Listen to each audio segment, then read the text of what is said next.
मैं आवेद खान स्वागत करता हूं हमारे यूट्यूब चैनल आवेद क्लासेस में। दोस्तों, लास्ट वीडियो में बात की थी हमने अपनी पास्ट टेंस के basic concept use of to be was were के बारे में, और आज हम बात करने वाले हैं फ्यूचर टेंस का बेसिक कॉन्सेप्ट है use of to be, will be और शैल बी। जैसे हमारी प्रेजेंट टेंस में इज़ एम आर बी की फॉर्म थी, पास्ट टेंस में वॉज वर बी की फॉर्म थी, और फ्यूचर टेंस में हमारी विल बी और शैल बी हमारी बी की फॉर्म होती हैं। तो आपसे कोई पूछता है विल बी और शैल बी किसकी फॉर्म है, तो आप कह सकते हैं ये बी की फॉर्म है। दोस्तों, इनकी भी एक पहचान होती है। इनकी पहचान कुछ इस प्रकार है। इन हिंदी वाक्यों के अंत में गा, गी, गे आदि शब्द आते हैं। ये तीन शब्द जिनसे आप पहचान सकते हैं, ये गा, की, गे। दोस्तों, इनकी इंग्लिश में पहचान होती है जो सेम हमारी पिछली लास्ट दो वीडियो में थी, वो सेम है subject without action. Subject without action का मतलब यही है कि इसमें सब्जेक्ट तो होता है लेकिन कोई एक्शन नहीं होता है। दोस्तों, किसी भी सेंटेंस को बनाने के कुछ नियम होते हैं जिन्हें रूल्स ऑफ ट्रांसलेशन हिंदी में अनुवाद के नियम कह सकते हैं। तो दोस्तों, चलते हैं अपने फर्स्ट रूल की तरफ। दे रखा है आई वी के साथ शैल बी का प्रयोग होता है। आई और वी के साथ शैल बी का प्रयोग होता है। नंबर सेकंड रूल दे रखा है अन्य सभी सब्जेक्ट्स के साथ विल बी का प्रयोग होता है। तो ध्यान रखना है इस बात का हमें कि यहाँ आई वी के साथ शैल बी का प्रयोग होता है। यहाँ सिंगुलर या प्लूरल की बात नहीं है। अगर आपका सब्जेक्ट आई या वी दोनों में से कोई एक है तो उसके साथ आप शैल बी लगाएंगे, और बाकी कोई और भी सब्जेक्ट है, कोई अन्य कुछ भी सब्जेक्ट है, आप उसके साथ विल बी का ही प्रयोग करेंगे। दोस्तों, आगे बात करते हैं अफर्मेटिव सेंटेंसेस के बारे में। अफर्मेटिव का हिंदी मीनिंग होता है स्वीकारात्मक, और अफर्मेटिव सेंटेंसेस को बनाने का स्ट्रक्चर कुछ इस प्रकार आपके सामने है। सबसे पहले सब्जेक्ट, उसके बाद विल बी या शैल बी। अगर हमारा सब्जेक्ट आई बी होगा तो हम शैल बी लगाएंगे। अगर सब्जेक्ट हमारा कोई और होगा अनर इनके अलावा तो उसके लिए विल बी लगाएंगे। उसके बाद कॉम्प्लीमेंट और फिर ETC। दोस्तों, फर्स्ट एग्जांपल लेते हैं हम। दे रखा है मुझे देर हो जाएगी। किसको देर हो जाएगी? मुझे मतलब आई। जैसे दे रखा है सब्जेक्ट हमारा आई है तो आई के साथ लगाएंगे शैल बी, और देर के लिखते हैं लेट, तो I shall be late. Number second example की तरफ चलते हैं। दे रखा है वह आज यहाँ होगा। कौन होगा आज यहाँ? वह। और वह हमारा जो है ही है, तो हमने बताया है कि सिर्फ आई और वी के साथ हम शैल बी लेंगे, बाकी कोई और भी सब्जेक्ट कुछ भी दे रखा है उसके लिए हम विल बी लेंगे।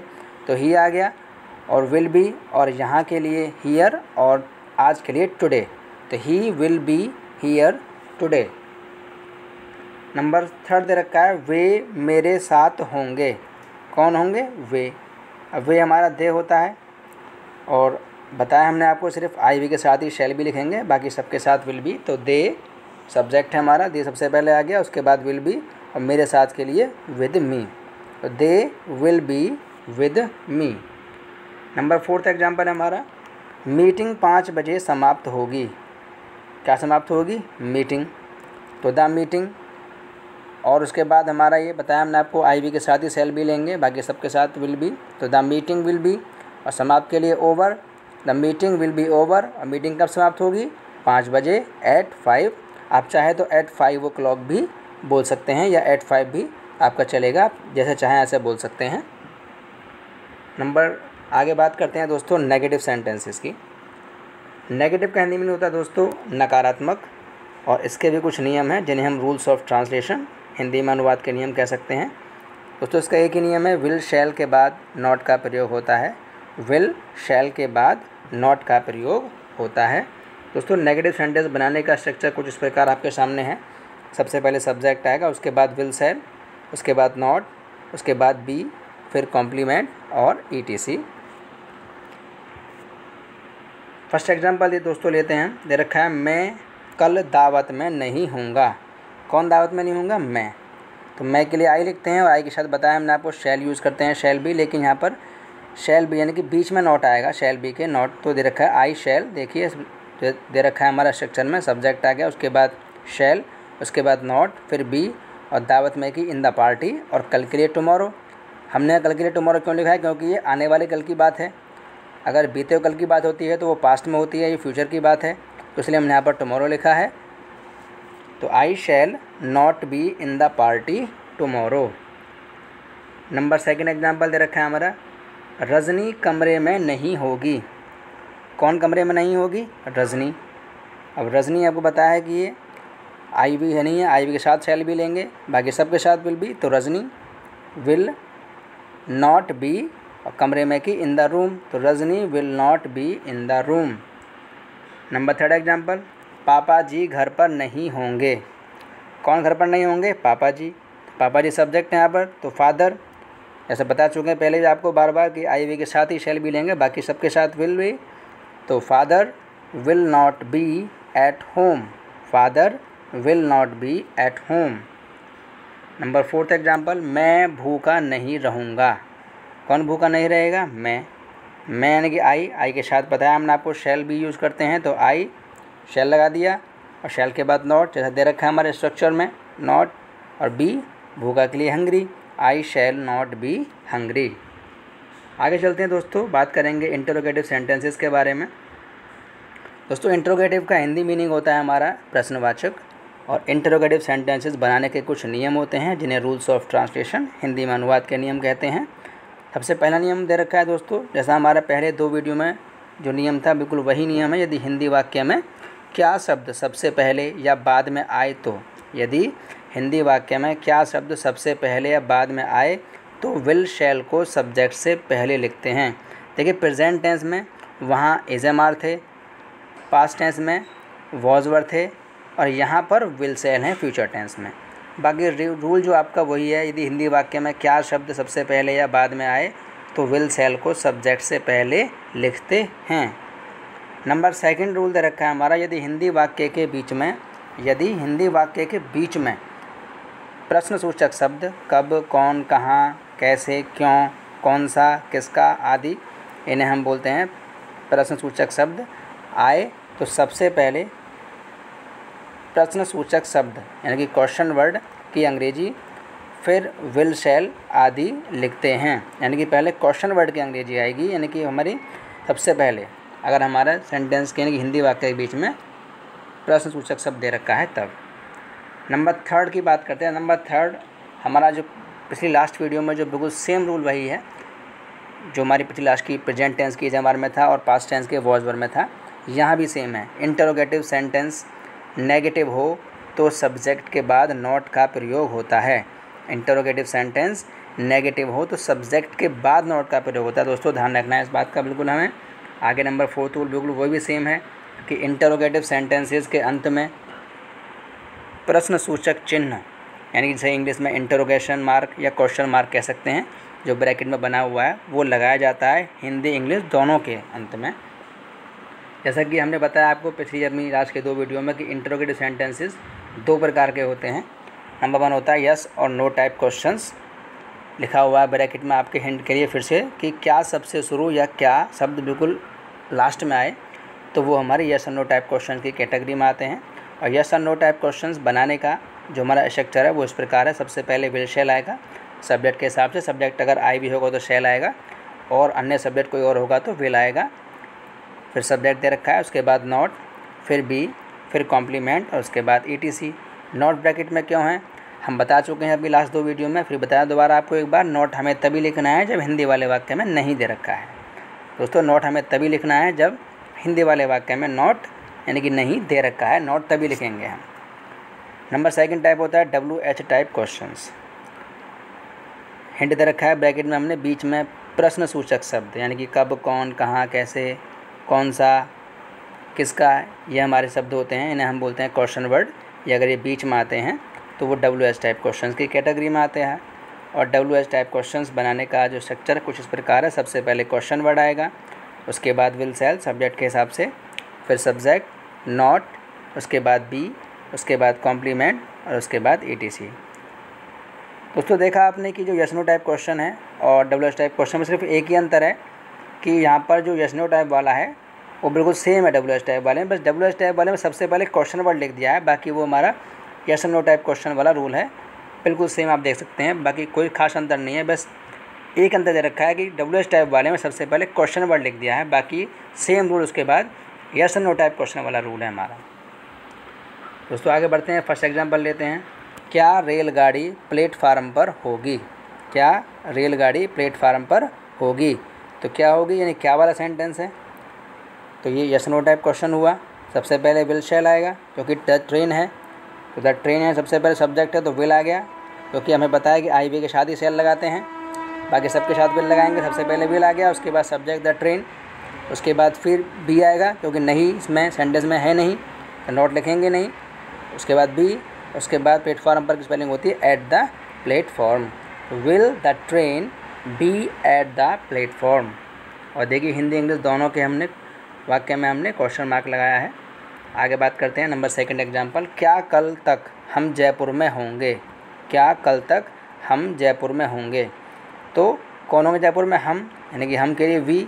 और जैसा कि बताया हमने आपको रूल्स में कि आई वी के साथ शैल लिखते हैं और ये का वाला सेंटेंस है, तो सबसे पहले विल शैल आएगा, सब्जेक्ट के अकॉर्डिंग सब्जेक्ट वी है तो शैल आएगा, शैल बी, और उसके बाद जैसा दे रखा है सेक्शन में बी आएगा, शैल बी, और जयपुर में कि इन जयपुर, और कल तक के लिए बाय टुमारो।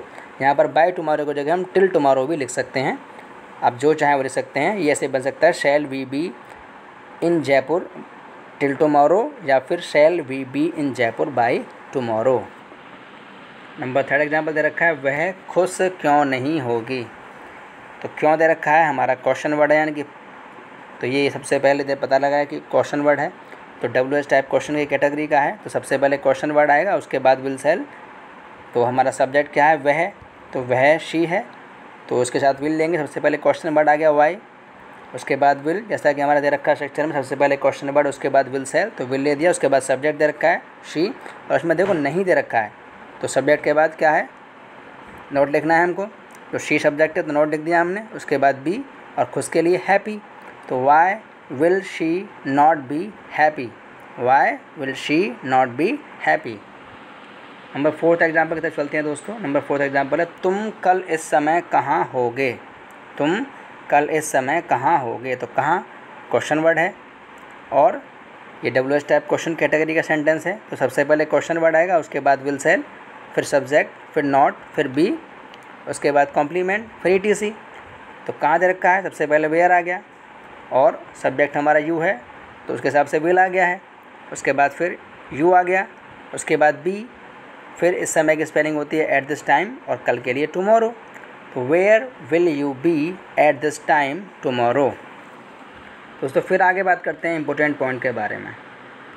दोस्तों हमारे हर वीडियो में आपको कुछ ना कुछ इंपॉर्टेंट पॉइंट ज़रूर मिलेगा, तो इसमें इंपॉर्टेंट पॉइंट वही है कि एक बार अगर कौन आता है नंबर 1 पे लिखा हुआ है तो वो सिंगुलर होगा, एक वचन, और 2 बार कौन कौन लिखा होता है वो होगा प्लूरल, यानी कि बहुवचन। लेकिन इसमें कुछ थोड़ा सा अंतर है, थोड़ा आगे बढ़ते हैं, जानते हैं उसमें क्या अंतर है, उसमें क्या डिफरेंस है, देखते हैं आगे।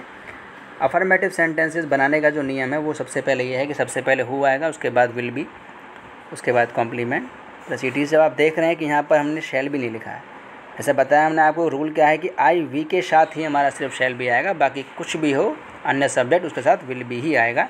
तो यहाँ आपका जो क्लियर होता है कि यहाँ पर आपका डाउट क्लियर है कि आपको ये देखना नहीं कि यहाँ पर शैल भी आएगा या विल भी आएगा, सिर्फ एक ही आएगा यहाँ पर आपको विल भी। तो नेगेटिव का स्ट्रक्चर है हमारा who plus will not be plus complement plus ETC। अब थोड़ा सा एग्जाम्पल थोड़ा टिपिकल है यहाँ पर, देखेंगे उसमें। एग्जाम्पल लेते हैं, फर्स्ट एग्जाम्पल, इस समय घर पर कौन होगा? तो कौन एक बार दे रखा है यहाँ, तो इसलिए यहाँ पर हम कोई एक बार कौन दे रखा हो या 2 बार कौन दे रखा हो तो वो तो हमारा सिंगुलर प्लूरल से कोई मतलब ही नहीं है, विल बी ही लेना है हमको यहाँ पर। तो हु, उसके बाद दे रखा है सेक्शन में विल बी, और घर पर की एट होम, और इस समय की एट दिस टाइम, तो who will be at home at this time. Number second example देखते हैं दोस्तों, कमरे में कौन कौन होंगे? कमरे में कौन कौन होंगे? देखिए कौन कौन है तो प्लूरल, लेकिन यहाँ पर कई हमारा कौन सिंगुलर हो या कौन कौन प्लूरल हो, सबके साथ विल बी ही लेंगे। लेकिन यहाँ पर एक अंतर है, कौन कौन के लिए हमें यहाँ पर अगर 2 बार कौन कौन दे रखा है तो वहाँ पर उसके लिए हु ऑल लिखेंगे, हु ऑल। अब हु ऑल आगे यहाँ पर हमारे यहाँ पर हु ऑल, और उसके बाद विल बी, और कमरे में कि इन द रूम, तो who all will be in the room. ध्यान रखना है कि हमारे फ्यूचर टेंस में हमारा जो हमने ये use of to be, will be और शैल बी को हमने स्टडी कर रहे हैं यहाँ पर अभी, तो उसमें अगर कौन कौन 2 बार आ जाता है तो वहाँ पर उसके लिए हु ऑल लेंगे, क्योंकि हमें पता है कि आई वी के साथ ही शैल भी लेंगे, बाकी सबके साथ विल भी लेंगे, तो दर्शाने के लिए यहाँ पर हु ऑल लेंगे ताकि पता लग जाए यहाँ पर कौन कौन, यानी कि बहुत सारे लोगों की बात करेगी, कौन कौन की बात करी गई है। इसीलिए समझाने के लिए हमने यहाँ पर हु ऑल लिया है। नंबर 3 एग्जाम्पल की तरफ चलते हैं। वहाँ कौन नहीं होगा, तो देखिए नेगेटिव है और एक बार कौन है, तो सिर्फ हु लेंगे, तो उसका स्ट्रक्चर सबसे पहले हु, उसके बाद विल नॉट बी, उसके बाद कॉम्प्लीमेंट, फिर ETC, तो हु आ गया, उसके बाद विल नॉट बी और उसके बाद वहाँ के लिए देयर, तो who will not be there. उसके बाद नंबर 4 एग्जाम्पल दे रखा है, वहाँ कौन कौन नहीं होंगे, वहाँ कौन कौन नहीं होंगे, तो देखिए कौन कौन दे रखा है, तो बताया हमने आपको कौन कौन के लिए हु ऑल लेंगे। तो नेगेटिव है तो सबसे पहले who plus will not B, उसके बाद प्लस कॉम्प्लीमेंट ETC, तो हु कौन कौन के लिए हु ऑल, और उसके बाद विल नॉट बी और वहाँ के लिए देयर, तो who will not be there. दोस्तों उम्मीद करते हैं कि हमारा वीडियो लेक्चर आपको पसंद आया होगा। अगर हमारी वीडियो लेक्चर पसंद आया है तो हमारी वीडियो को लाइक करें, और अगर चैनल पर नए हैं तो चैनल को सब्सक्राइब करें, और हमारे इस वीडियो को अपने दोस्तों तक पहुंचाएं, इसे शेयर करें, अपने तक सीमित ना रखें। दोस्तों अब आपसे मुलाकात होगी नेक्स्ट वीडियो में। तब तक के लिए दोस्तों अपना ख्याल रखें, अपने परिवार का ख्याल रखें, अपने आसपास सफाई रखें। धन्यवाद दोस्तों हमारी वीडियो देखने के लिए और अपना कीमती समय देने के लिए।